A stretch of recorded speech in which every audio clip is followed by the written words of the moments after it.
In this video, we're going to learn how you can add a team member in Hayvee mobile application. You just need to simply click on this team icon and you will be on our team page. Basically, here are the plus icon where you can simply add a manager and a field crew.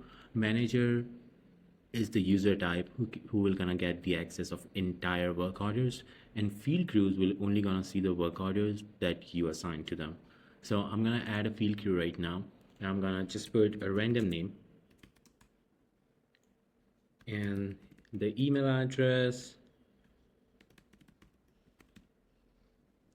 and the phone number in here. Make sure the email address is correct. If the email address is not correct, the field crew will not gonna verify it.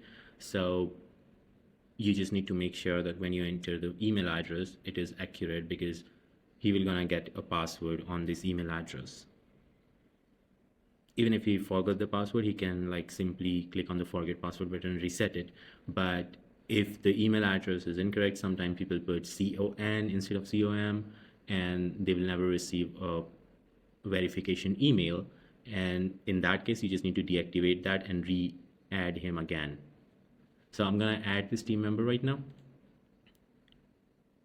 Okay, so member added, and this is the temporary password that I can use, and I can send it to the field crew so he can log in on a very first time, but he needs to verify his email address, and then he can get a full access and he can see all the work orders assigned to him or her. Okay, as you can see here, the field crew is added, but he is unverified. So when he open it very first time, he'll receive a verification email, a 6-digit one-time code that he needs to put in there, and then he can get an access. So this is how you can add the team member in Hayvee mobile application. Thanks for watching this. I'll see you soon.